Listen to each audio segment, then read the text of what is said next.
مسلمان بھائی کا ڈیفینس کرنا. آپ کا کوئی مسلمان بھائی ہے, اس کے اوپر تہمت لگائی جا رہی ہے, جھوٹا الزام لگایا جا رہا ہے, آپ کی ذمہ داری کیا بنتی ہے؟ آپ کے دوست کی بات نہیں ہو رہی ہے, آپ کے رشتہ دار کی بات نہیں ہو رہی ہے, آپ کے سگے بھائی کی بات نہیں ہو رہی ہے.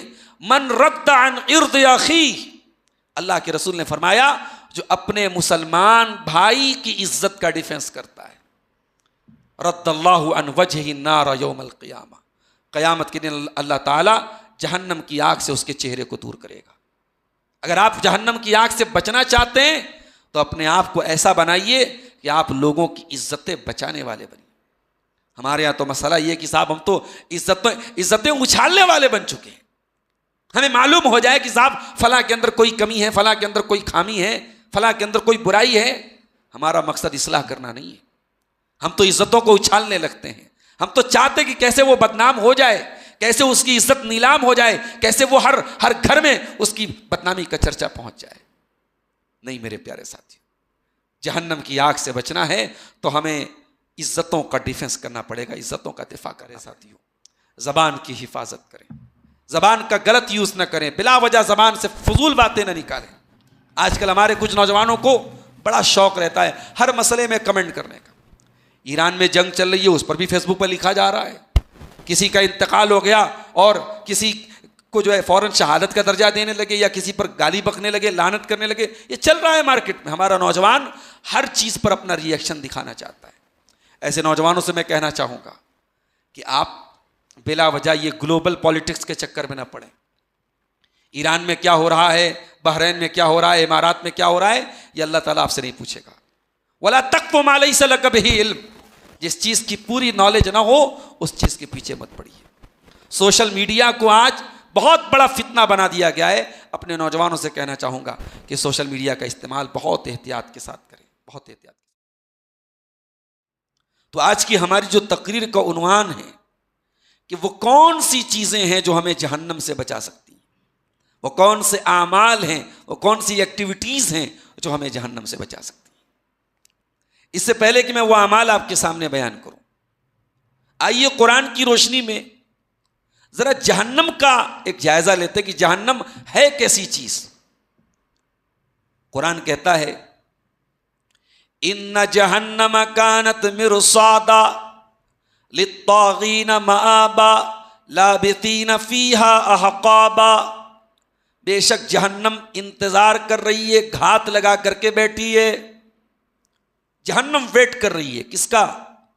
للطاغین مآبا, سرکشی کرنے والوں کا, اللہ کی نافرمانی کرنے والوں کا, اللہ کی شریعت سے بغاوت کرنے والوں کا. لابثین فیہا احقابا, جب وہ لوگ جہنم میں جائیں گے تو بہت لمبے عرصے تک جہنم میں رہیں گے, جہنم میں بہت لمبے عرصے تک رہیں گے. لا یذوقون فیہا بردا ولا شرابا, اور جہنمی جب جہنم میں جائیں گے نہ ان کو وہاں ٹھنڈک ملے گی نہ پانی ملے گا. بھائی انسان گرمی میں دو چیزیں تلاش کرتا ہے, ٹھنڈی ہوا اور ٹھنڈا پانی. اور جہنم کے اس گرم ماحول میں آگ, جس میں ہر طرف آگ ہی آگ ہوگی, اللہ کہتا ہے جہنمیوں کو نہ پانی ملے گا نہ ٹھنڈک ملے گی. لا یذوقون فیہا بردا ولا شرابا الا حمیما وغساقا, انہیں جہنم میں کھولتا ہوا پانی پلایا جائے گا, ان کو پی پر مواد دی جائے گی.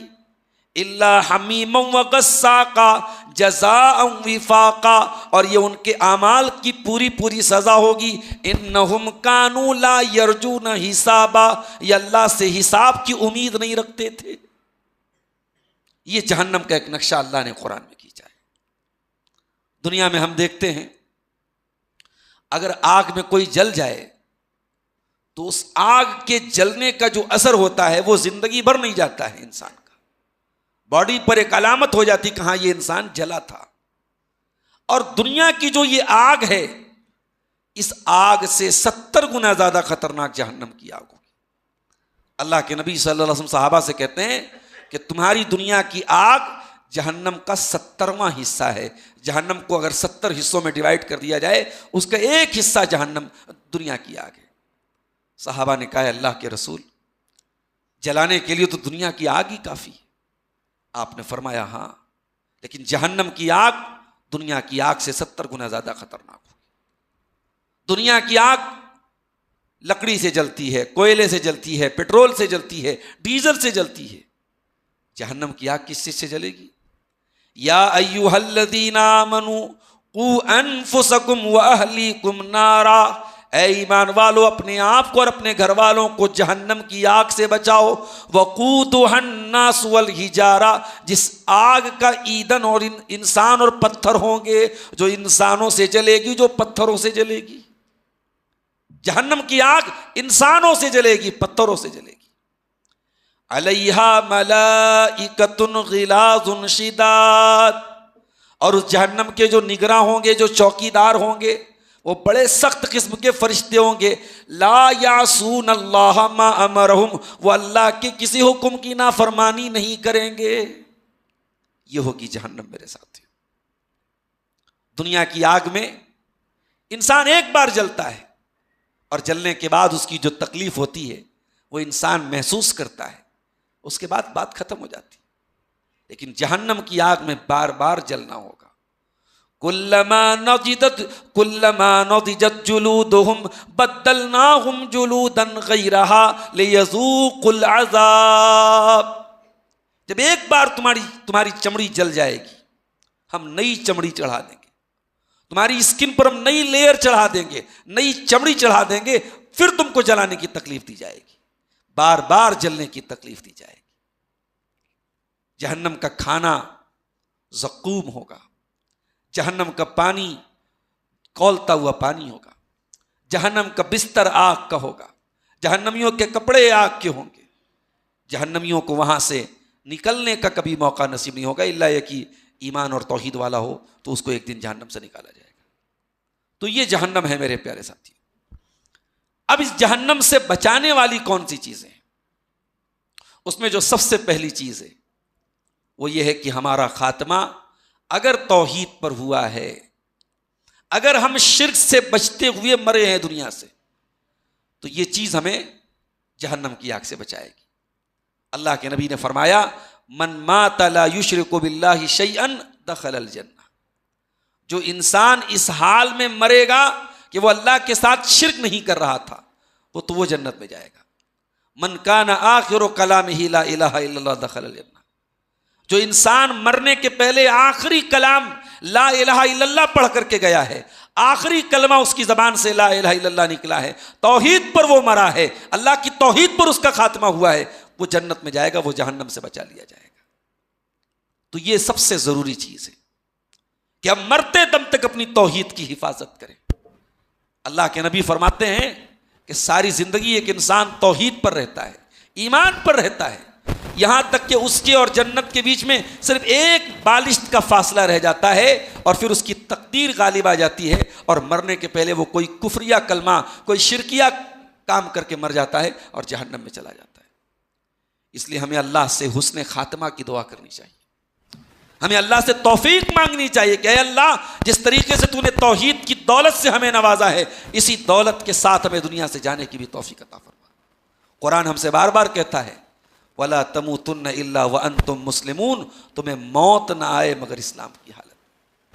تو یہ پہلی چیز ہے میرے پیارے ساتھیوں کہ ہم توحید کی حفاظت کریں، تب ہم جہنم سے بچائے جائیں گے. دوسری چیز، اگر جہنم سے بچنا چاہتے ہیں اخلاص پیدا کرنا پڑے گا. اللہ کے نبی نے فرمایا من قال لا الہ الا اللہ یبتغی بذالک وجہ اللہ الا حرم اللہ علیہ النار. جو انسان لا الہ الا اللہ پڑھ کے دنیا سے جائے گا اور یہ جو وہ کلمہ توحید پڑھے گا، یبتغی بہ وجہ اللہ، اس کلمے کے ذریعے اس کا مقصد اللہ کو راضی کرنا ہوگا، اس کا مقصد صرف اور صرف اللہ کی رضا کا حصول ہوگا، اخلاص کے ساتھ وہ یہ کلمہ پڑھے گا، اس کے اوپر اللہ تعالیٰ جہنم کی آگ کو حرام کر دے گا. جہنم کی آگ حرام ہو جائے گی اگر اخلاص ہے ہمارے اندر. آج مسئلہ تو اخلاص ہی کا ہے میرے ساتھی. نیکی تو سبھی کر رہے ہیں، مگر نیکیوں کے بیچ میں ڈیفرنس کرنے والی کوئی چیز ہے تو وہ نیت ہے میرے بھائیوں. بخاری شریف کی پہلی حدیث ہمیں کیا بتاتی ہے؟ انما الاعمال بالنیات، اعمال کے ثواب کا دار و مدار نیت پر ہے۔ آج رمضان کا مہینہ چل رہا ہے، ہم تراویح پڑھ رہے ہیں، ہم روزہ رکھ رہے ہیں، ہم افطار کرا رہے ہیں، ہماری نیتیں کیا ہے ہم خود ٹٹول لیں۔ ہماری نیت اگر گڑبڑ ہے تو یہ نیکیاں برباد ہو جائیں گی قیامت کے دن میرے ساتھ۔ ابھی پرسوں جمعہ کا دن تھا، جمعہ کے دن فجر کی نماز آپ نے پڑھی ہوگی، تو فجر کی نماز میں امام صاحب نے دوسری رکعت میں سورہ دہر کی تلاوت کی ہوگی، اور اس میں یہ آیت کریمہ آپ نے سنی ہوگی، وَيُطْعِمُونَ الطَّعَامَ عَلَىٰ حُبِّهِ مِسْكِينًا وَيَتِيمًا وَأَسِيرًا۔ میرے نیک بندے یتیموں کو کھانا کھلاتے ہیں، غریبوں کو کھانا کھلاتے ہیں، مسکینوں کو کھانا کھلاتے ہیں، اور کہتے ہیں انما نطعمکم لوجہ اللہ لا نرید منکم جزاء ولا شکورا۔ ہم تمہیں اللہ کی رضا کے لیے کھانا کھلا رہے ہیں، ہمیں تم سے کوئی شکریہ نہیں چاہیے، ہمیں تم سے کوئی ریوارڈ نہیں چاہیے، ہمیں تم سے کوئی بدلہ نہیں چاہیے، ہم تو اللہ کے لیے تم کو کھلا رہے ہیں۔ اخلاص اخلاص اخلاص، آپ کی نیت خالص اللہ کے لیے ہو تو یہ چیز آپ کو جہنم کی آگ سے بچا لے گی۔ تیسری چیز، جہنم کی آگ سے بچانے والی تیسری چیز کیا ہے؟ نماز کی پابندی۔ قرآن کریم کے 29ویں پارے میں اللہ تعالیٰ کہتا ہے کہ جب جہنمیوں سے پوچھا جائے گا ما سلککم فی سقر، تم جہنم میں کیسے چلے آئے؟ قالوا لم نک من المصلین، تو جہنمیوں کا پہلا جواب یہ ہوگا کہ ہم نماز نہیں پڑھتے تھے، ہم نماز نہیں پڑھتے تھے اس لیے جہنم میں آئے ہیں۔ یہ نماز آپ کو جہنم کی آگ سے بچانے کا کام کرے گی، اور خاص طور سے اگر آپ نماز کی ایسی پابندی کریں کہ تکبیر تحریمہ میں آپ شامل ہوتے ہو۔ ہمارے یہاں کچھ نمازی ایسے ہوتے جو بیک بینچر ہوتے ہیں، ہر نماز کے ٹائم ان کی 2-4 رکعت چھوٹ جاتی، پیچھے نظر آتے ہیں وہ۔ نماز کے معاملے میں بیک بینچر مت بنیے، کوشش یہ کیجئے کہ پہلی صف میں آپ کو جگہ ملے اور تکبیر تحریمہ میں آپ شامل ہو، امام صاحب کی جو پہلی بار اللہ اکبر کہتے ہیں اس میں آپ شامل ہو۔ اللہ کے نبی فرماتے ہیں کہ اگر کوئی 40 دن تک لگاتار نماز پڑھے، یدرک تکبیرۃ الاحرام، اور امام کے ساتھ اس کو تکبیر اولیٰ مل جاتی ہو 40 دن تک، کتب لہ براءتان، تو ایسے انسان کو اللہ تعالیٰ 2 چیزوں سے بری کر دیتا ہے، 2 چیزوں سے پاک کر دیتا ہے، 2 چیزوں سے آزادی کا پروانہ اس کے لیے لکھ دیا جاتا ہے، براءۃ من النفاق و براءۃ من النار۔ ایک تو اللہ تعالیٰ کے یہاں نفاق کی لسٹ سے وہ نکل جائے گا، وہ منافق نہیں ہے جو 40 دن تک نماز اس طریقے سے پڑھے۔ یہ 40 دن کا نام کیوں لیا گیا؟ کیونکہ 40 دن تک کنٹینیو کوئی کام کرنا آسان کام نہیں۔ کسی چیز کی ایکسرسائز کرنے کے لیے، کسی چیز کو کنٹینیو کرنے کے لیے 40 دن تک اگر آپ کوئی کام کریں تو اس کا مطلب کہ آپ اس کام کی عادت ڈال لیں گے۔ اللہ کے نبی نے فرمایا کہ اگر 40 دن تک کوئی تکبیر تحریمہ کے ساتھ نماز پڑھتا ہے، نفاق کی لسٹ سے وہ خارج ہو جائے گا اور جہنم کی آگ سے آزادی کا پروانہ اس کے لیے لکھ دیا جائے گا۔ تو نماز کی پابندی کیجئے میرے ساتھی۔ آج ہمارے یہاں مسئلہ یہ ہے کہ رمضان کے مہینے میں تو مسجدیں ماشاءاللہ آباد ہوتی ہیں، لیکن رمضان کے بعد کا معاملہ بڑا افسوسناک ہوتا ہے، اور کہیں کہیں تو حالات اتنے برے ہوتے ہیں کہ فجر کی نماز میں چند لوگ کیا 2-4 لوگ ہی صرف نظر آتے ہیں، باقی پورا گاؤں پورا علاقہ سویا پڑا رہتا ہے۔ مسجدوں کی کمی نہیں ہمارے پاس ماشاءاللہ، مسجد تو بنا لی شب بھر میں ایمان کی حرارت والوں نے، من اپنا پرانا پاپی تھا برسوں میں نمازی بن نہ سکا۔ اور یہی وجہ ہے کہ سماج میں جو برائیوں کا سیلاب نظر آ رہا ہے، جو نوجوانوں میں بگاڑ نظر آ رہا ہے، اس کی بہت بڑی وجہ نماز سے دوری ہے۔ یہ نماز کوئی فارمیلٹی نہیں ہے، یہ نماز کوئی ایکسرسائز نہیں ہے، یہ نماز آپ کے اسپرچول ڈیٹاکس کا کام کرتی ہے، آپ کی روح کو صاف کرنے کا کام کرتی ہے۔ ان الصلاۃ تنہی عن الفحشاء والمنکر، اللہ تعالیٰ نے فرمایا کہ نماز آپ کو بے حیائی اور برائی سے روکتی ہے۔ سورہ مریم میں اللہ نے فرمایا فخلف من بعدہم خلف اضاعوا الصلاۃ واتبعوا الشہوات فسوف یلقون غیا، کہ نبیوں کے بعد ایسے نالائق لوگ آئے جنہوں نے نمازوں کو برباد کیا اور جنہوں نے اپنی خواہشات کی پیروی کی، اور یہی لوگ جہنم کی آگ میں جائیں گے۔ تو نماز کی پابندی یہ جہنم کی آگ سے ہمیں بچاتی ہے۔ چوتھی چیز، حسن اخلاق۔ حسن اخلاق کا کیا مطلب ہوتا ہے؟ کوئی ایک آدمی نمازی ہے، تہجد گزار ہے، حاجی ہے، سب کچھ ہے، لیکن اس کا لوگوں کے ساتھ رویہ بہت برا ہے، اس کی زبان بہت بری ہے، اس کا بیہیویئر بہت برا ہے، اخلاق اس کا خراب ہے۔ جہنم کی آگ سے بچنے کے لیے صرف پیشانی پہ سجدے کا نشان کا ہونا کافی نہیں، جہنم کی آگ سے بچنے کے لیے صرف چہرے پر شرعی داڑھی کا ہونا ضروری نہیں ہے، جہنم کی آگ سے بچنے کے لیے اخلاق کا ہونا بھی بہت ضروری ہے۔ اللہ کے نبی فرماتے ہیں ما من شیء یوضع فی المیزان اثقل من حسن الخلق، قیامت کے دن اللہ کے ترازو پر، اللہ کے میزان پر حسن اخلاق سے بھاری کوئی چیز نہیں ہوگی، اس سے زیادہ وزندار چیز کوئی نہیں ہوگی۔ اخلاق اگر آپ کا بہتر نہیں ہے تو نیکیوں کا پلڑا بھاری نہیں ہو سکتا ہے میرے ساتھ۔ اللہ کے نبی فرماتے ہیں کہ ایک انسان اپنے حسن اخلاق سے رات رات بھر تہجد پڑھنے والے اور دن میں روزہ رکھنے والے کے درجے کو پہنچ جاتا ہے۔ صحیح مسلم کی ایک حدیث میں اللہ کے نبی فرماتے ہیں کہ کیا میں تم کو نہ بتا دوں وہ کون لوگ ہیں جن کے اوپر جہنم کی آگ حرام ہے؟ آپ نے فرمایا کل حین، کل سہل حین، ہر وہ انسان جس کا اخلاق نرم ہو، جس کے مزاج میں نرمی ہو، جس کے اندر تیزی نہ ہو، جس کے اندر سختی نہ ہو، جس کے اخلاق میں جو ہے کڑا پن نہ ہو، کٹھور پن نہ ہو، جو لوگوں کے ساتھ نرمی کے ساتھ، محبت کے ساتھ، پیار کے ساتھ، حسن اخلاق کے ساتھ پیش آتا۔ ہمارے نبی نے جو انقلاب پیدا کیا تھا، جو 23 سال میں آپ نے پورے عرب کی کایا پلٹی تھی، اس میں بہت بڑا کردار آپ کے اخلاق کا تھا میرے ساتھی۔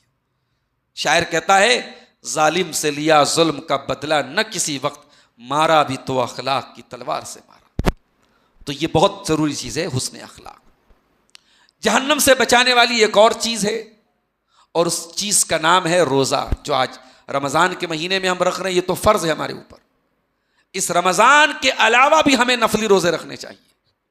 یہ نفلی روزہ جب ہم رکھیں گے، اللہ کے نبی فرماتے الصیام جنہ، یہ روزہ ڈھال بن جائے گا، یہ آپ کو شہوتوں سے روکے گا، غلط کاموں سے روکے گا، غلط خیالات سے روکے گا۔ اسی لیے جن نوجوانوں کو شادی کرنے کی طاقت نہ ہو، اللہ کے نبی نے فرمایا انہیں روزہ رکھنا چاہیے۔ فَإِنَّهُ لَهُ وِجَاء، روزہ انسان کی شہوتوں کو توڑنے کا کام کرتا ہے، انسان کی شہوتوں کو کنٹرول کرنے کا کام کرتا ہے۔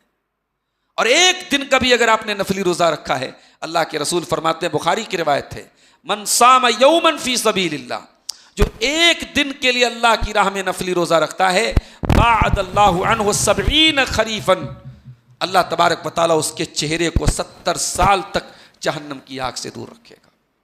تو یہ روزہ آپ کو جہنم کی آگ سے بچانے کا کام کرے گا۔ جہنم کی آگ سے بچانے والی ایک اور چیز ہے، اللہ نے اگر آپ کو دولت سے نوازا ہے تو آپ اللہ کی راہ میں کثرت سے صدقہ اور خیرات کریں، اللہ کی راہ میں صدقہ کریں، چیریٹی کریں۔ یہ صدقہ خیرات بھی آپ کو جہنم کی آگ سے بچانے کا کام کرتا ہے۔ اللہ کے نبی فرماتے ہیں اتقوا النار ولو بشق تمرہ، جہنم کی آگ سے بچو، اگر اللہ کی راہ میں تم کو ایک کھجور کا ٹکڑا دے کر کے ہی بچ سکتے ہو تو بچ جاؤ۔ تمہارے پاس اگر کچھ بھی نہیں ہے اور اللہ کی راہ میں کھجور کا ٹکڑا ہی تمہارے پاس دینے کے لیے، وہ کھجور کا ٹکڑا دے کر کے تم اپنے آپ کو جہنم کی آگ سے بچا لو۔ نبی اکرم کو دیکھیے میرے پیارے بھائیوں، رمضان کا مہینہ آتا تھا، اللہ کے نبی بہت زیادہ اللہ کی راہ میں خرچ کیا کرتے تھے۔ عبداللہ بن عباس کہتے ہیں کہ اللہ کے پیارے نبی بہت زیادہ سخاوت کیا کرتے تھے، اور جب رمضان کا مہینہ آیا کرتا تھا تو کان اجود من الریح المرسلہ، اللہ کے پیارے نبی تیز چلنے والی ہواؤں سے زیادہ اللہ کی راہ میں سخاوت کیا کرتے تھے، خرچ کیا کرتے تھے۔ ضروری نہیں ہے کہ آپ بہت دولت مند ہیں تبھی آپ سخاوت کر سکتے ہیں، جو ہے آپ کے پاس اپنی استطاعت کے حساب سے، اپنی کیپیسٹی کے حساب سے اللہ کی راہ میں خرچ کیجیے۔ ہمارے یہاں تو لوگ صاحب زکوٰۃ کا مسئلہ بیان کرو، زکوٰۃ سے بھاگنے کے راستے تلاش کرتے ہیں۔ مولوی صاحب ایسا ہے تو ویسا ہے، ایک بار زکوٰۃ دے دیا تو کیا بار بار دینا پڑے گا؟ انڈین گورنمنٹ کو ہم ٹیکس دیتے کیا پھر بھی زکوٰۃ؟ اس طریقے کے سوالات کیوں آ رہے ہیں بھائی؟ اس طریقے کے سوالات اس لیے آ رہے ہیں کہ وَإِنَّهُ لِحُبِّ الْخَيْرِ لَشَدِيدٌ، انسان مال کی محبت میں حد سے آگے بڑھا ہوا ہے، انسان مال خرچ کرنا نہیں چاہتا اللہ کی راہ میں، جبکہ انسان کو معلوم ہے یہ سارا مال جو وہ کلیکٹ کر رہا ہے یہ ہمیشہ تو کام نہیں آئے گا۔ وَيْلٌ لِّكُلِّ هُمَزَةٍ لُمَزَةٍ الَّذِي جَمَعَ مَالًا وَعَدَّدَهُ، یحسب ان مالہ اخلدا۔ انسان مال جمع کرتا ہے، گن گن کے رکھتا ہے، اور یہ سوچتا ہے کہ مال ہمیشہ کام آئے گا۔ ہمیشہ نہیں کام آئے گا تیرے۔ جس دن تو مرے گا یہ سارا مال، یہ سارا بینک بیلنس، یہ ساری پراپرٹی دوسروں کی ہو جائے گی، سب ٹھاٹ پڑا رہ جائے گا جب لاد چلے گا بنجارا۔ تو میرے بھائیو، اللہ کی راہ میں صدقہ کیجیے، خیرات کیجیے۔ اس کے بعد اگلی چیز جو جہنم کی آگ سے بچانے والی ہے میرے پیارے ساتھیوں، وہ بھی بہت اہم چیز ہے، اپنے مسلمان بھائی کا ڈیفنس کرنا۔ آپ کا کوئی مسلمان بھائی ہے، اس کے اوپر تہمت لگائی جا رہی ہے، جھوٹا الزام لگایا جا رہا ہے، آپ کی ذمہ داری کیا بنتی ہے؟ آپ کے دوست کی بات نہیں ہو رہی ہے، آپ کے رشتہ دار کی بات نہیں ہو رہی ہے، آپ کے سگے بھائی کی بات نہیں ہو رہی ہے۔ من رد عن عرض اخیہ، اللہ کے رسول نے فرمایا جو اپنے مسلمان بھائی کی عزت کا ڈیفنس کرتا ہے، رد اللہ عن وجہہ النار یوم القیامہ، قیامت کے دن اللہ تعالیٰ جہنم کی آگ سے اس کے چہرے کو دور کرے گا۔ اگر آپ جہنم کی آگ سے بچنا چاہتے ہیں تو اپنے آپ کو ایسا بنائیے کہ آپ لوگوں کی عزتیں بچانے والے بنیں۔ ہمارے یہاں تو مسئلہ یہ کہ صاحب ہم تو عزتیں اچھالنے والے بن چکے ہیں۔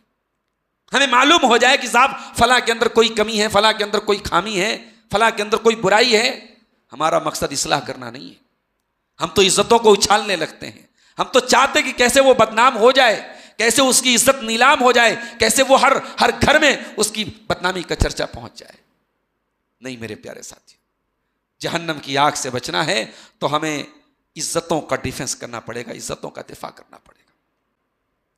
جہنم کی آگ سے بچانے والی ایک اور چیز ہے جو میں، حالانکہ آپ کے اختیار میں تو نہیں ہے، لیکن اگر ہے، آپ کو ملی ہے تو بہت خوش نصیب ہے آپ۔ بیٹیوں کا باپ اگر کوئی بنا ہے، کسی کے گھر میں بچیاں پیدا ہوئی ہیں، تو یہ بیٹیاں بھی جہنم کی آگ سے بچانے کے لیے اس کے گھر میں آئی ہیں۔ اللہ کے نبی فرماتے ہیں من ابتلی من هذه البنات شیئا کن له سترا من النار، جس کو اللہ تعالیٰ بیٹی دے کر کے آزماتا ہے، جس کے گھر میں لڑکیوں کی پیدائش ہوتی ہے، جو لڑکیوں کا باپ ہے، جو لڑکیوں کی ماں ہے، اگر اللہ تعالیٰ کسی کو بیٹی دے کر کے آزمائے اور اس امتحان میں وہ کھرا اتر جائے تو وہ بیٹیاں اپنے ماں باپ کو جہنم کی آگ سے بچانے کا کام کریں گی۔ اچھا، بیٹی کو امتحان کیوں کہا اللہ کے نبی نے؟ کبھی غور کیا آپ نے؟ بیٹی امتحان ہوتی ہے، وہ بیٹی جسے آپ لاڈ اور پیار سے پالتے ہیں، زندگی بھر جس کے نخرے اٹھاتے ہیں، جس کی ڈیمانڈ پوری کرتے ہیں، وہ بیٹی جب جوان ہوتی ہے تو کسی تیسرے انسان پر بھروسہ کر کے اس بیٹی کو اس کے حوالے کر دیتے ہیں۔ اس بیٹی کو آپ اپنے گھر میں روک نہیں سکتے، روکیں گے تو وہ اس کے ساتھ ظلم ہو جائے گا۔ اور یہ کام ایک باپ جب کرتا ہے، ایک ماں کرتی ہے، تو یہ کلیجے پہ پتھر رکھ کے یہ کام کرتا ہے۔ ایک بھروسہ ہوتا ہے، ایک ٹرسٹ ہوتا ہے، اس بنیاد پہ انسان یہ کام، کبھی کبھی یہ بھروسہ غلط بھی نکل جاتا ہے۔ اگر داماد صحیح نہ نکلے، اگر سسرال بیٹی کا صحیح نہ نکلے تو کبھی کبھی بیٹیوں کی زندگی جہنم بن جاتی ہے۔ تو حقیقت میں اگر غور کیجئے تو بیٹیاں بہت بڑا امتحان ہوتی ہے ماں باپ کے لیے۔ پھر بیٹیاں ایک اور اعتبار سے امتحان ہے۔ بیٹی جب تک چھوٹی ہے اسے پیار اور محبت سے پالنا ہے، بیٹی جوان ہو گئی تو زمانے کی ہوسناک نظروں سے اس کو بچانا ہے، غلط راستوں پہ اس کے قدم نہ چلے جائیں، اسے زمانے کی گندگیوں اور زمانے کی گندگی کے دلدل سے بھی بچانا ہے۔ تو اس اعتبار سے بھی بیٹی بہت بڑی آزمائش ہے۔ اللہ کے نبی نے فرمایا کہ یہ اس امتحان میں جو کھرا اتر گیا وہ جہنم کی آگ سے بچا لیا جائے گا۔ ایک اور حدیث میں اللہ کے نبی فرماتے ہیں جس کو 3 بیٹیاں ہوں یا 3 بہنیں ہوں، فَأَدَّبَهُنَّ وَعَلَّمَهُنَّ، اور ان کو اچھی تعلیم دے، اچھی تربیت دے، تو یہ 3 بیٹیاں یا 3 بہنیں بھی اپنے باپ کے لیے یا اپنے بھائی کے لیے یہ جہنم کی آگ سے بچنے کا ذریعہ بنے گی۔ تو میرے پیارے ساتھیوں، اگر آپ بیٹیوں کے باپ ہیں تو جہنم کی آگ سے بچنے کا ایک چانس یہ بھی اللہ تعالیٰ نے آپ کو دیا ہے۔ اسی طریقے سے جہنم کی آگ سے بچنے کا ایک اور راستہ یہ بتایا گیا کہ کثرت سے آپ جہنم سے اللہ تعالیٰ کی پناہ طلب کیجیے۔ اللہ کے نبی فرماتے ہیں جب کوئی انسان دن بھر میں 3 مرتبہ اللہ تعالیٰ سے جہنم سے اللہ کی پناہ طلب کرتا ہے تو جہنم خود اللہ سے آ کے کہتی ہے اے اللہ تیرا یہ بندہ بار بار تجھ سے جہنم سے بچنے کی دعائیں کرتا ہے، اے اللہ تو اسے جہنم کی آگ سے بچا لے۔ اسی لیے قرآن میں جہاں بھی نیک بندوں کا ذکر آیا ہے وہ یہ ضرور دعا کرتے ہیں، ربنا اننا آمنا فاغفر لنا ذنوبنا وقنا عذاب النار، پروردگار ہم ایمان لے آئے، ہم کو جہنم کی آگ سے بچا لے. ربنا آتنا فی الدنیا حسنہ وفی الآخرۃ حسنہ وقنا عذاب النار، پروردگار دنیا میں بھلائی عطا فرما دے، آخرت میں بھلائی عطا فرما دے، اور جہنم کی آگ سے بچا لے. والذین یقولون ربنا اصرف عنا عذاب جہنم ان عذابها کان غراما، میرے متقی بندے، رات میں تہجد پڑھنے والے بندے اللہ کی بارگاہ میں دعائیں کرتے ہیں، پروردگار جہنم کی آگ سے ہم کو تو دور کر دے، جہنم کا عذاب تو جان کو لگ جانے والا ہے، چمٹ جانے والا ہے، چپک جانے والا ہے. دعائیں کیجیے اللہ تعالیٰ سے، 24 گھنٹے میں کم سے کم 3 مرتبہ اللہ تعالیٰ سے دعا مانگیے، اے اللہ جہنم سے بچا لے، جہنم کی آگ سے بچا لے. تو یہ دعا بھی اگر آپ کریں گے میرے پیارے ساتھیوں، تو یہ دعا بھی آپ کو جہنم کی آگ سے بچائے گی. اسی طریقے سے جہنم کی آگ سے بچانے والی ایک اور چیز ہے، استغفار پڑھیے. وما کان اللہ معذبہم وہم یستغفرون، اے نبی جب تک یہ لوگ استغفار پڑھتے رہیں گے اللہ اپنا عذاب نہیں بھیجے گا. اللہ کے عذاب سے پروٹیکٹ کرنے والی، اللہ کے عذاب سے بچانے والی ایک بہت اہم چیز کیا ہے؟ استغفار ہے. کثرت سے استغفار کیجیے. اور یہ استغفار وہ چیز ہے، اللہ کے رسول صلی اللہ علیہ وسلم فرماتے ہیں کہ اگر کوئی پابندی سے استغفار پڑھتا ہے اور اللہ سے بار بار استغفار کرتا ہے، اللہ سے اپنے گناہوں کی معافی مانگتا ہے، اللہ تعالیٰ اس کو ہر غم سے نجات دے گا اور وہاں سے روزی دے گا کہ وہ سوچ بھی نہیں سکتا ہے. اس لیے استغفار کثرت سے پڑھیے. یہ طاق راتیں آ رہی ہیں نا، یہ طاق راتوں میں بھی کثرت سے استغفار. وہ جو دعا ہم پڑھتے ہیں طاق راتوں میں، اللہم انک عفو تحب العفو فاعف عنا، اے اللہ تو معاف کرنے والا ہے، معافی کو پسند کرتا ہے، پروردگار تو ہم کو بھی معاف کر دے. وہ بھی استغفار کی ایک شکل ہے، وہ دعا بھی استغفار کی ایک شکل ہے، اس میں بھی ہم اللہ سے اپنے گناہوں کی معافی مانگتے ہیں. اس کے علاوہ آپ استغفر اللہ پڑھیں، وہ بھی استغفار کی ایک شکل ہے. آپ سید الاستغفار پڑھیں، وہ بھی استغفار کی ایک شکل ہے. آپ اپنی زبان میں اللہ سے کہیں اے اللہ میرے گناہوں کو معاف کر دے، وہ بھی استغفار کی ایک شکل ہے.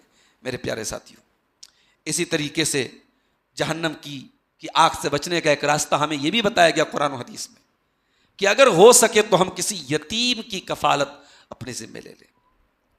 کسی یتیم بچے کو پال لیں، یا پال نہیں سکتے کسی مدرسے میں یتیم بچہ پڑھ رہا ہے، اس یتیم بچے کی پڑھائی اپنے ذمہ لے لیں.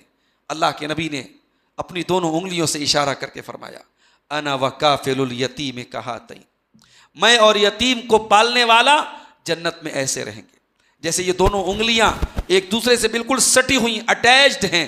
جنت میں وہ انسان میرے ساتھ رہے گا جو یتیم کو پالے گا. یہ یتیم کا بڑا حق ہے میرے ساتھی. جس بچے کا باپ مر گیا ہے، زمانے کی نظر میں وہ بچہ بے سہارا ہو گیا ہے، جس کا کوئی سہارا نہیں ہے، اس کا سہارا اللہ تبارک و تعالیٰ ہے. اس لیے بار بار یتیم کا حق ہمیں بتایا گیا.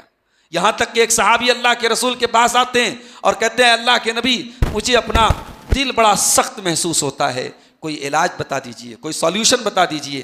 اللہ کے نبی فرماتے ہیں امسح برأس الیتیم، کسی یتیم کے سر پہ محبت سے ہاتھ پھیر دو، کسی یتیم کے سر پہ محبت سے ہاتھ پھیر دو، تمہارے دل کی سختی دور ہو جائے گی، تمہارا دل نرم پڑ جائے گا. اس لیے میرے پیارے ساتھیوں، اگر ممکن ہو تو کسی یتیم کی کفالت اپنے سے لے لیں. اسی طریقے سے جہنم کی آگ سے بچانے والی اور جہنم کی آگ کو بجھانے والی ایک چیز ہے، وہ آنسو جو اللہ کے خوف سے نکلتے ہو. اللہ کے نبی نے فرمایا لا یجتمع غبار فی سبیل اللہ و دخان جہنم. اللہ کی راہ میں جو غبار، جو گرد و غبار، جو دھول انسان برداشت کرتا ہے، اور اسی طریقے سے جو آنسو انسان کی آنکھوں سے نکلتے ہیں، وہ اور جہنم کی آگ اکٹھا نہیں ہو سکتے. اللہ کے نبی فرماتے ہیں عینان لا تمسہم النار، عینان لا تمسہم النار، دو آنکھیں ایسی ہیں جو جہنم کی آگ میں نہیں جا سکتی. عین بکت من خشیت اللہ وعین باتت تحرس فی سبیل اللہ. ایک وہ آگ جو اللہ کے خوف سے آنسو بہاتی ہو، اور ایک وہ آنکھ جو اللہ کی راہ میں چوکیداری کرتی ہو. اللہ کے خوف سے آنسو بہانے والی آنکھ جہنم کی آگ میں نہیں جا سکتی ہے۔ قیامت کے دن جب سورج 1 میل کی دوری پر ہوگا، لوگ گرمی سے بے حال ہوں گے، لوگ دھوپ سے بے حال ہوں گے۔ اس گرمی کے عالم میں، اس دھوپ کے عالم میں اللہ کے رسول فرماتے ہیں 7 ایسے لوگ ہوں گے جن کو اللہ تعالیٰ قیامت کے دن اپنے عرش کا سایہ دے گا۔ ان 7 لوگوں میں ایک وہ بھی آدمی ہوگا وَرَجُلٌ ذَكَرَ اللَّهَ خَالِيًا فَفَاضَتْ عَيْنَاهُ، جس نے تنہائی میں، اکیلے میں، خلوت میں اللہ کو یاد کیا ہوگا اور اس کی آنکھوں سے آنسو بہ پڑے ہوں گے۔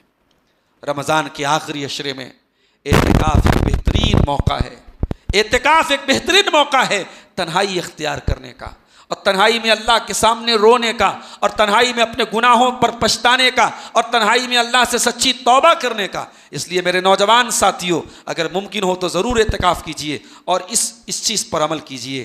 وہ آنسو جو اللہ کی راہ میں بہتے ہوں، وہ آنسو انشاءاللہ جہنم کی آگ سے بچانے کا کام کریں گے۔ ساتھیوں، اللہ کے نبی پر کثرت سے درود و سلام پڑھا جائے۔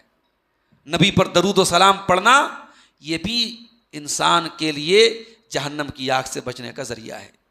اللہ کے رسول فرماتے ہیں من صلی علیہ صلاۃ صلی اللہ علیہ عشرا، جو میرے اوپر 1 مرتبہ درود پڑھتا ہے، اللہ تعالیٰ کی 10 رحمتیں اس کے اوپر نازل ہوتی ہیں۔ ظاہر سی بات ہے کہ جس کے اوپر اللہ کے رسول کی رحمتیں نازل ہوں، اللہ کی رحمتیں نازل ہوں، وہ انسان جہنم کی آگ میں کیسے جائے گا؟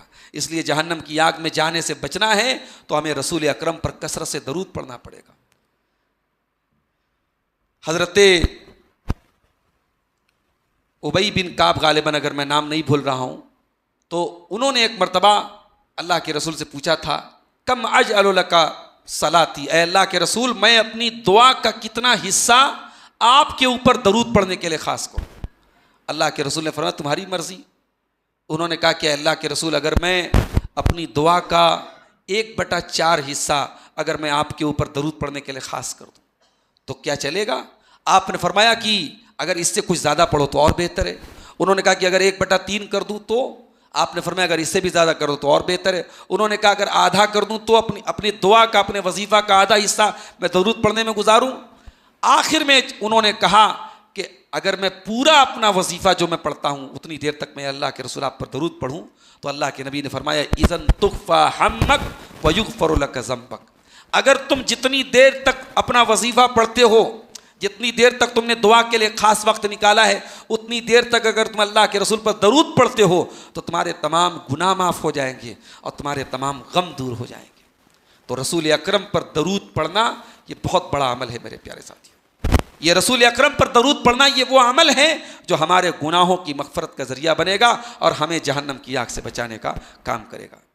اسی طریقے سے میرے پیارے ساتھیوں، قرآن حدیث میں ایک چیز یہ بھی آئی ہے جہنم کی آگ سے بچانے والی کہ ہم اپنی زبان کی حفاظت کریں۔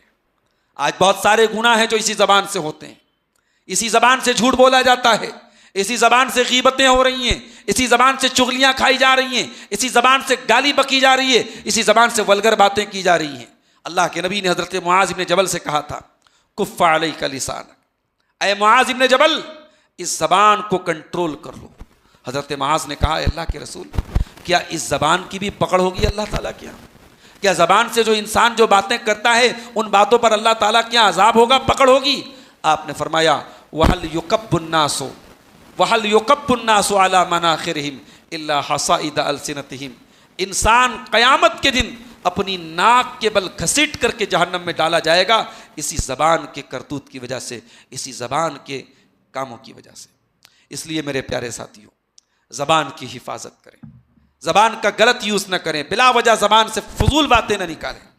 آج کل ہمارے کچھ نوجوانوں کو بڑا شوق رہتا ہے ہر مسئلے میں کمنٹ کرنے کا۔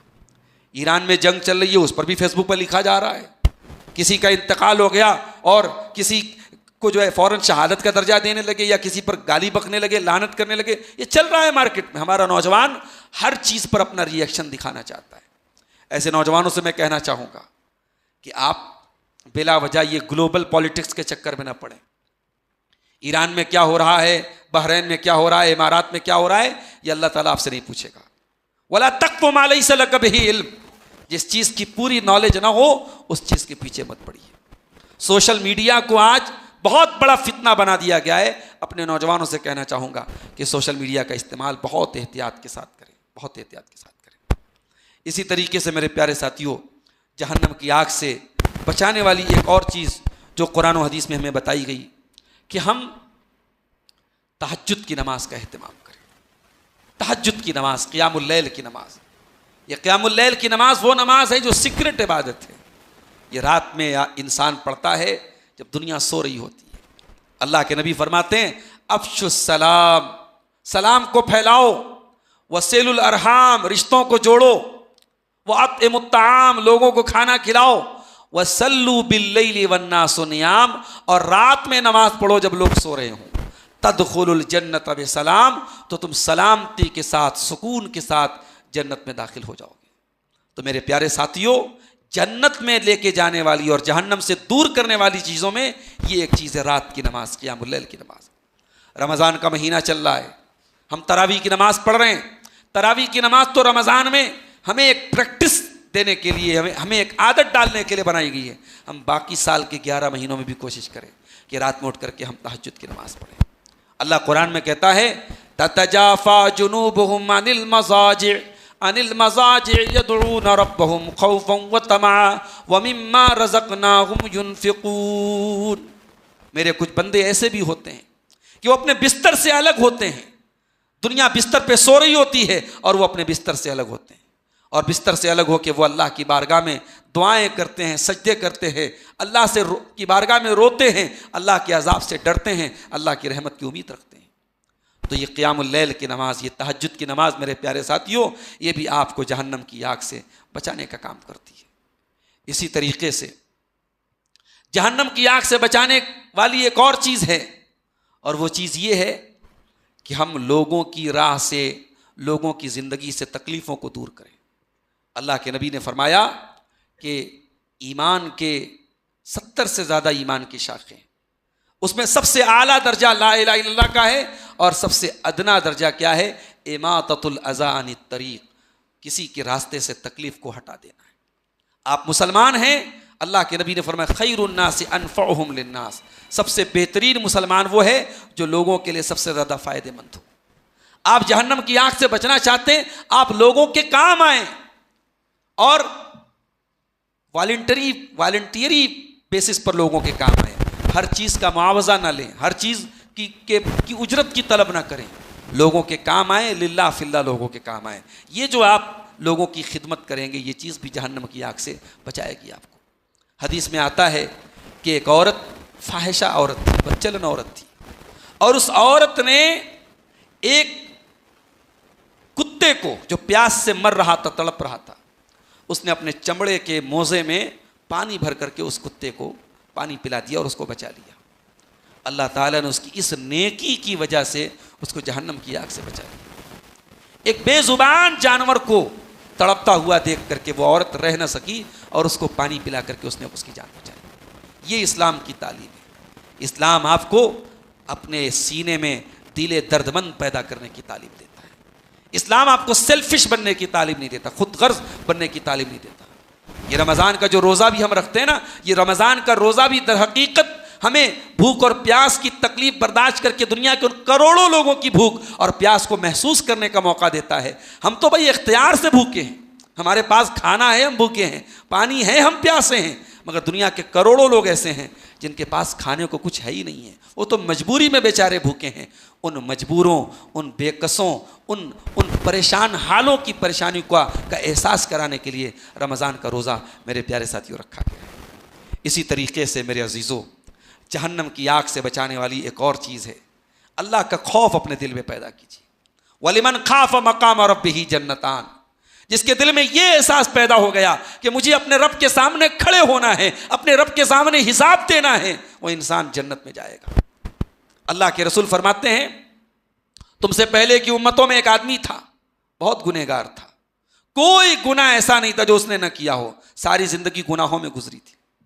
مرنے لگا، بچوں کو بلایا، کہا میرے بیٹوں، میرے مرنے کے بعد میری لاش کو جلا دینا، اور میری لاش کو جلانے کے بعد جو میری راکھ بچے گی، آدھی راکھ کو سمندر میں ڈال دینا، آدھی راکھ کو خشکی میں اڑا دینا۔ جب وہ انسان مر گیا، اللہ نے سمندر سے کہا جو کچھ تیرے اندر اس انسان کی لاش کا حصہ ہے تب سب تو سامنے لے آ۔ اللہ نے زمین سے کہا جہاں جاؤ اس کی لاش کے حصے ہیں تو میرے سامنے لے آ. زمین نے، خشکی نے، سمندر نے، سب نے اس کی لاش کے وہ سارے ذرات کو اکٹھا کیا اور اس انسان کو اللہ تبارک و تعالیٰ، یعنی یہ آئندہ کی بات ہو رہی، قیامت کے دن اللہ تعالیٰ اس کو زندہ کرے گا. اور اس کے بعد اللہ تعالیٰ اسے پوچھے گا کہ میرے بندے یہ بتا کہ تو نے یہ عمل کیوں کیا، تو نے اپنے بچوں کو یہ وصیت کیوں کی کہ مجھے اس طریقے سے جلا دینا. تو اس بندے نے کہا کہ اے اللہ، تیرے خوف نے، تیرے عذاب کے ڈر نے مجھے اس چیز پر مجبور کیا. تیرا عذاب، تیرے غضب نے، تیرے غضب کے ڈر نے کی. اے اللہ میں تو اتنا گنہگار ہوں، میرے نام اعمال میں کوئی نیکی نہیں ہے، تیری بارگاہ میں جانے کے بعد میرا کیا بنے گا. اے اللہ تیرے خوف نے اور تیرے ڈر نے مجھے یہ کام کرنے پر مجبور کیا. اللہ تبارک و تعالیٰ نے اس بندے کے اس خوف کی وجہ سے، اللہ کے نبی فرماتے ہیں کہ اس کو اللہ تعالیٰ جہنم کی آگ سے آزاد کرے گا اور جنت میں داخل کرے گا. اللہ کا خوف ایسی چیز ہے میرے ساتھیوں، جب انسان کے دل میں اللہ کا خوف ہو تو برے سے برے مقام پر بھی وہ اپنے آپ کو گناہ سے بچا سکتا ہے. اور جب دل میں اللہ کا خوف نہ ہو تو مسجد میں بیٹھ کر کے بھی انسان شراب پی سکتا ہے، مسجد میں بیٹھ کر بھی غلط کام کر سکتا ہے. حضرت یوسف علیہ السلام کا واقعہ جو قرآن میں ہمیں بتایا گیا، یوسف علیہ السلام خوبصورت بھی ہیں، جوان بھی ہیں، اور ایک خوبصورت عورت ان کو گناہ کی دعوت دے رہی ہے، اور اکیلے ہیں وہ، اور کمرے بند ہیں، گھر بند ہے، کوئی روکنے والا نہیں، کوئی ٹوکنے والا نہیں. اور پھر بھی یوسف علیہ السلام اس عورت کے جال سے اپنے آپ کو بچا لیتے ہیں. کیسے بچا لیتے ہیں؟ قرآن کہتا ہے وراودته التي هو في بيتها عن نفسه وغلقت الابواب وقالت حيت لك.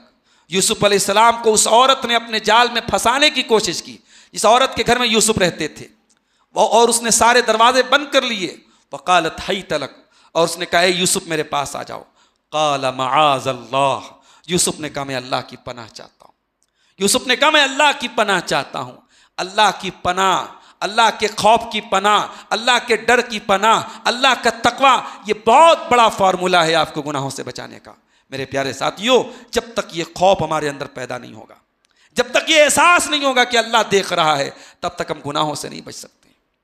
آج مسجدوں میں کیمرے لگے ہیں، آج سیکیورٹی کے لیے ایئرپورٹ پر کیمرے لگے ہیں، آج ریلوے اسٹیشن پر کیمرے. یہ کیمرے کیوں لگے ہیں؟ یہ کیمرے اس لیے لگے ہیں تاکہ چوری کرنے والا ڈر جائے، غلط کام کرنے والا ڈر جائے کہ کیمرہ لگا ہے، میری ایکٹیویٹیز ریکارڈ ہو رہی ہے، اور وہ غلط کام کرنے سے باز آ جائے. اے انسان تو کتنا نادان ہے، انسان کا بنایا ہوا کیمرہ تجھے غلط کام کرنے سے روک رہا ہے، اور اللہ کا وہ کیمرے کا سسٹم، اللہ کا وہ ریکارڈنگ سسٹم جو 24/7 آن ہے. وَإِنَّ عَلَيْكُمْ لَحَافِظِينَ کِرَامًا کاتبین یعلمون ما تفعلون. اللہ کے فرشتے تیرے ایک ایک عمل کو ریکارڈ کر رہے ہیں، اس کی تجھے کوئی چنتا نہیں، کوئی فکر نہیں ہے. یعلم خائنۃ الاعین وما تخفی الصدور، وہ اللہ جو تیری آنکھوں کی چوری کو بھی جانتا ہے، جو تیرے دل میں چھپے ہوئے بھید کو بھی جانتا ہے. اس اللہ کی پکڑ کا تجھے کوئی ڈر نہیں ہے. جب یہ ڈر ہمارے اندر پیدا ہوگا میرے ساتھیوں کہ اللہ کو جواب دینا ہے، اللہ کے یہاں پکڑ ہوگی ہماری، اللہ کی ہماری زندگی بھر کا کچا چٹھا سامنے آ جائے گا. یوم تبلی السرائر، اس دن سارے سیکرٹ سامنے آ جائیں گے، سارے راز سامنے آ جائیں گے. جب یہ ڈر ہمارے اندر پیدا ہوگا تو ہماری زندگی تقوی والی بن جائے گی، ہماری زندگی گناہوں سے دور رہنے والی بن جائے گی. تو لہٰذا اگر ہمیں جہنم کی آگ سے بچنا ہے میرے ساتھیوں، تو ہمیں اپنے دلوں کے اندر اللہ کا تقوی اور اللہ کا خوف پیدا کرنا پڑے گا. ایک آخری چیز بیان کر کے میں گفتگو ختم کرتا ہوں میرے ساتھیوں. جہنم کی آگ سے بچانے والی ایک اور چیز جو ہمیں قرآن و حدیث میں بتائی گئی، وہ صلہ رحمی ہے. یہ صلہ رحمی کیا ہے؟ یہ جو آپ کے رشتہ دار ہیں، کوئی آپ کے والد ہیں، کوئی آپ کے دادا ہیں، کوئی چاچا ہیں، کوئی تایا ہیں، کوئی بہن ہیں، یہ سارے جو رشتہ دار آپ کے، جو اقارب ہیں آپ کے، یہ ان رشتہ داروں کے ساتھ آپ بہتر سلوک کریں، ان کے ساتھ رشتہ جوڑیں، ان سے قطع تعلقی نہ کریں، ان کا برا نہ چاہیں، ان کے ساتھ دشمنی نہ رکھیں. اسی کا نام صلہ رحمی ہے. اور یہ جو صلہ رحمی ہے، یہ اتنی اہم چیز ہے کہ اللہ کے نبی فرماتے کہ اللہ تعالیٰ نے رشتے سے کہا تھا. جب اللہ تعالیٰ نے ساری کائنات کو پیدا کیا تو رشتہ کھڑا ہو گیا، اور رشتے نے اللہ تعالیٰ کی پناہ لی. تو اللہ تعالیٰ نے رشتے سے کہا کہ کیا تو نہیں چاہتا ہے کہ جو تجھے جوڑے میں اسے جوڑوں، جو تجھے توڑے میں اسے توڑوں. تو لہٰذا جو دنیا میں رشتوں کو جوڑے گا اللہ اسے جوڑے گا، جو رشتوں کو توڑے گا اللہ اسے توڑے گا. اگر آپ چاہتے ہیں کہ آپ کے مال میں برکت ہو، آپ چاہتے ہیں کہ آپ کی عمر میں برکت ہو، تو اپنے رشتہ داروں کے ساتھ اچھا سلوک کیجیے، اللہ کے نبی فرماتے ہیں من سرہ ان یبسط لہ فی رزقہ وینسأ لہ فی اثرہ فلیصل رحمہ، جو یہ چاہتا ہے کہ اس کی روزی روٹی میں برکت دے دی جائے، اس کی عمر میں برکت دے دی جائے، وہ اپنے رشتہ داروں کے ساتھ اچھا سلوک کرے۔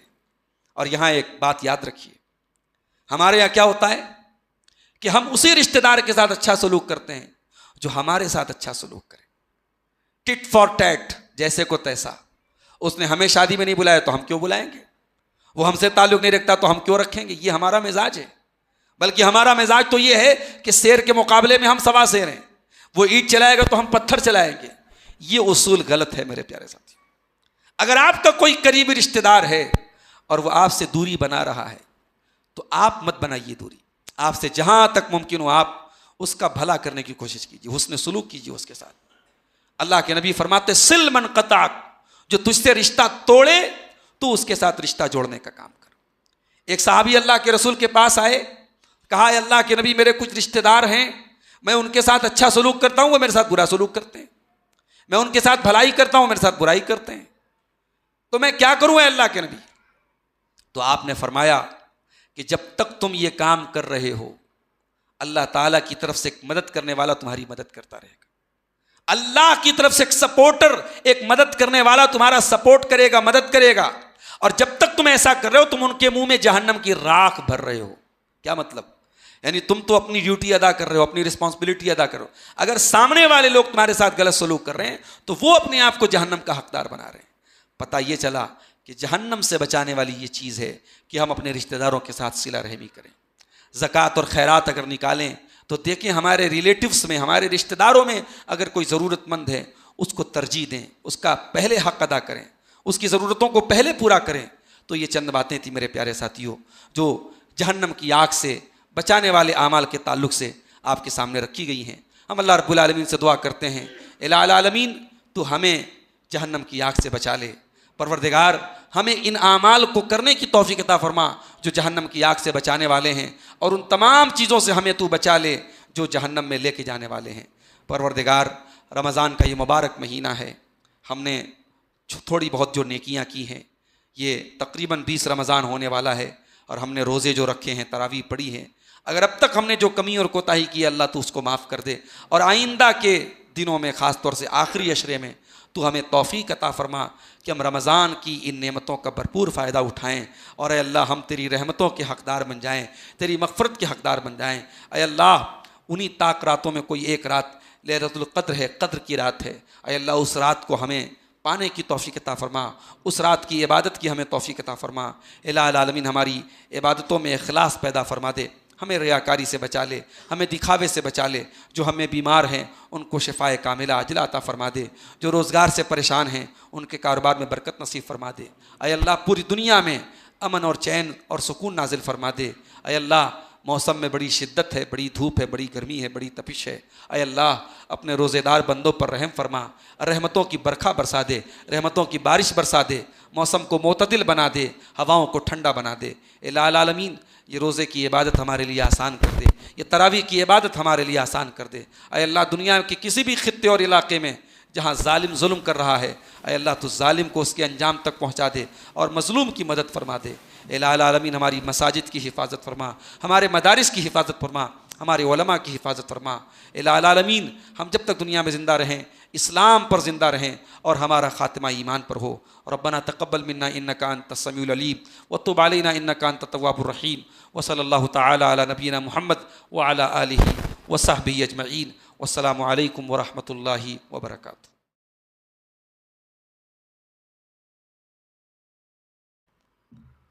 محترم علماء کرام،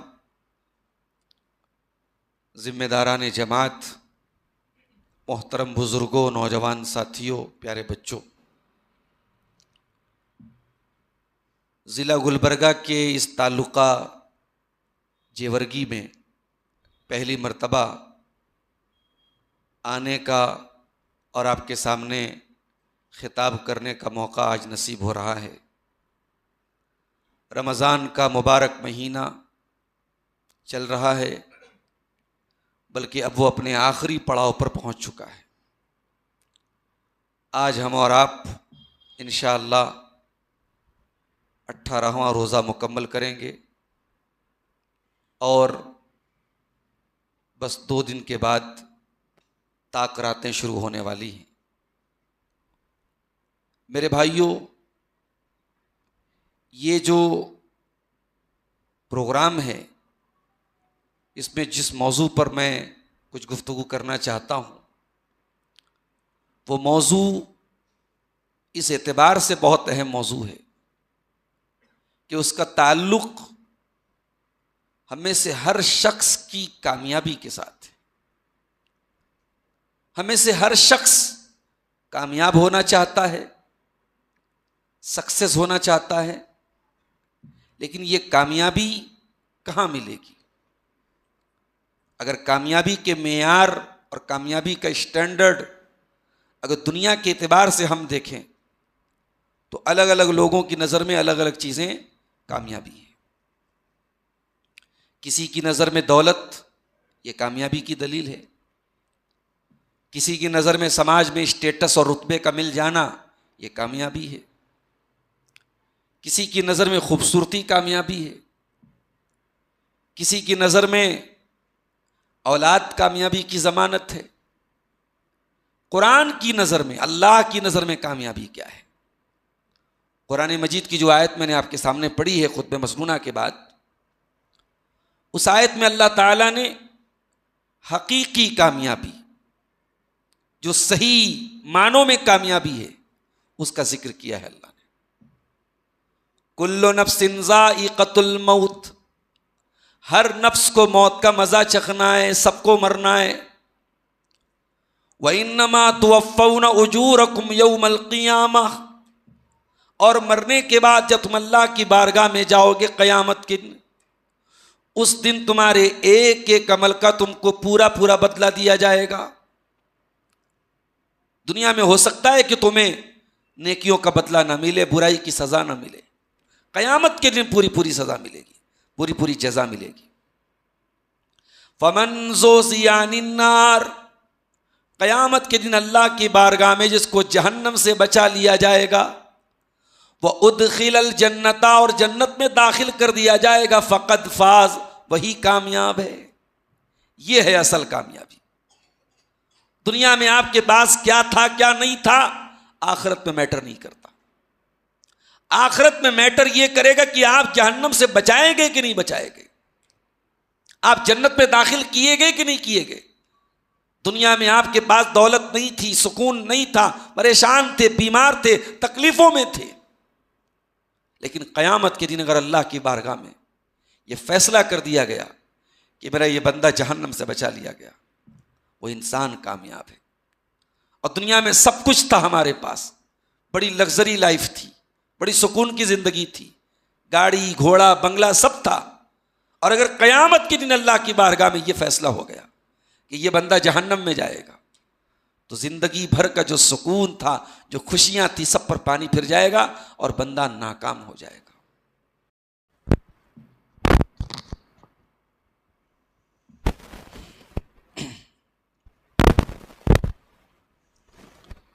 السلام علیکم ورحمۃ اللہ وبرکاتہ۔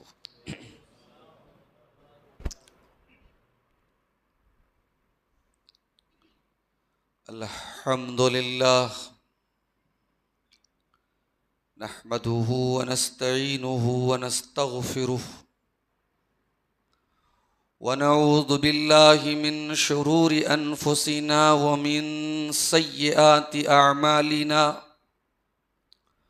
من يهده الله فلا مضل له ومن يضلل فلا هادي له، واشهد ان لا اله الا الله وحده لا شريك له، واشهد ان محمدا عبده ورسوله۔ يا ايها الذين آمنوا اتقوا الله حق تقاته ولا تموتن الا وانتم مسلمون۔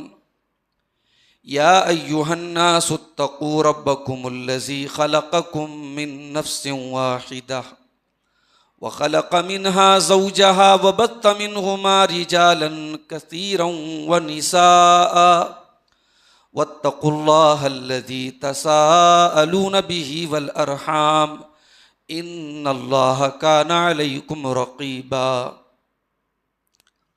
يا أيها الذين آمنوا اتقوا الله وقولوا قولا سديدا يصلح لكم أعمالكم ويغفر لكم ذنوبكم ومن يطع الله ورسوله فقد فاز فوزا عظيما أما بعد فإن خير الحديث كتاب الله وخير الهدي هدي محمد صلى الله عليه وسلم وشر الأمور محدثاتها وكل محدثة بدعة وكل بدعة ضلالة وكل ضلالة في النار